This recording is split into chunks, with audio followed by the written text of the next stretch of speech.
In this video, we will delve into the deadliest chemical warfare attacks in history, its effects on human bodies, and the desperate measures taken by soldiers and civilians to survive its deadly onslaught.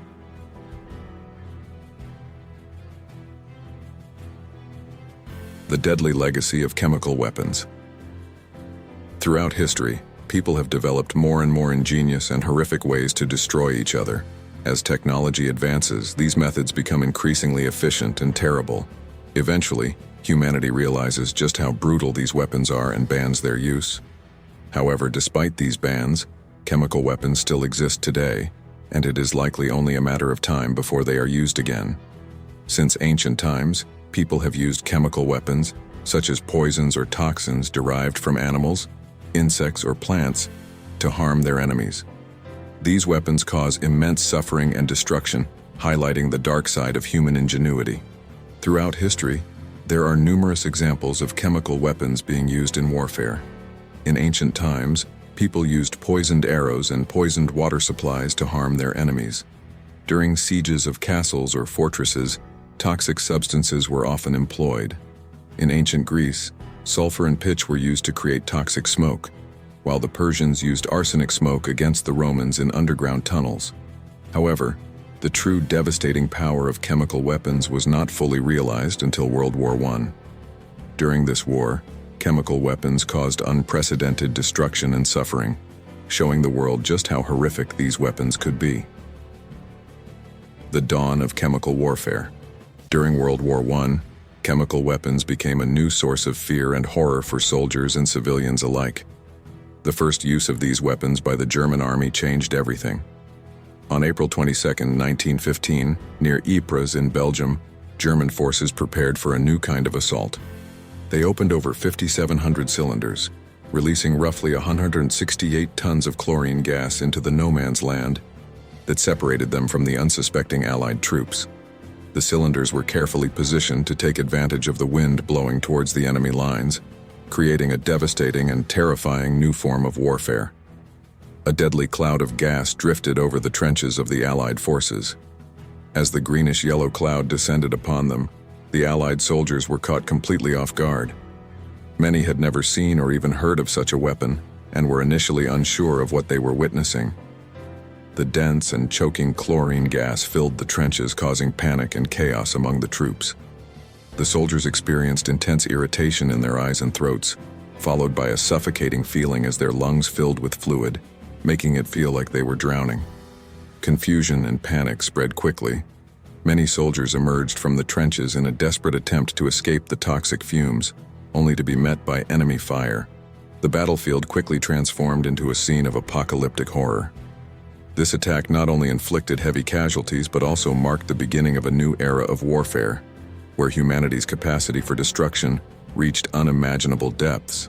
The initial use of chemical weapons in World War I changed warfare forever. Innovations in chemical warfare.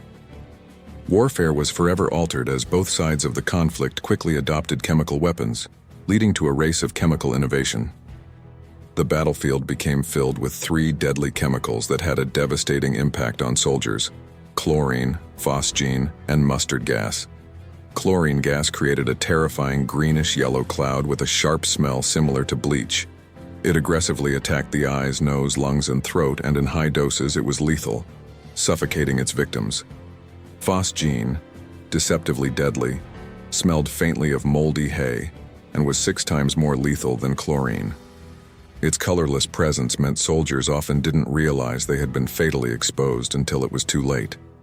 A day or two later, their lungs would fill with fluid, leading to a slow and excruciating death by suffocation. Initially used by the Germans, phosgene became the Allies' primary chemical weapon, accounting for 85% of chemical weapon deaths in the war. Mustard gas, known as the king of battle gases, inflicted horrendous suffering. Its smell varied widely, with reports of it smelling like garlic, gasoline, rubber, or even dead horses. Its effects were delayed hours after exposure. Victims' eyes would water and swell, sometimes leading to temporary blindness, while their skin developed painful blisters. Adapting to chemical warfare.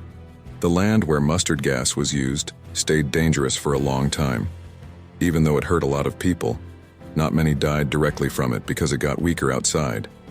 So soldiers got gas masks to protect themselves. These masks got better over time, starting from simple cloth ones to more advanced ones with filters.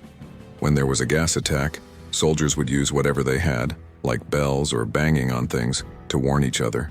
Chemical weapons changed too, from using big cylinders to more sneaky ways like putting gas in artillery shells. This meant they could hurt enemies from far away without them knowing. Some gases didn't have a smell or color, making them hard to notice until it was too late. Mustard gas was especially bad because it stuck around on clothes and things. It only hurt when soldiers went into warm places where it would start hurting them again. Enemies got better at hiding their gas attacks, making it harder for soldiers to protect themselves. Civilian impact and ingenious tactics. During the time of chemical warfare, both sides tried to come up with worse ways to hurt each other. One thing that isn't talked about much is how they used animals like canaries to detect gas in the trenches. These birds would get sick or die if there was poison gas around, warning the soldiers before they got hurt. When chemical weapons were first used in World War I, it wasn't just soldiers who suffered. People living near the fighting also got hit with gas attacks. They didn't have any protection like gas masks, so they got hurt. It wasn't just a quick pain, it lasted for a long time. Sometimes, even more, civilians got hurt than soldiers did. The land, water, and air in these areas stayed bad for years afterward, causing lots of suffering. Chemical warfare from World War I to World War II. After World War I, chemical weapons were still around, even though countries tried to ban them in 1925 with the Geneva Protocol.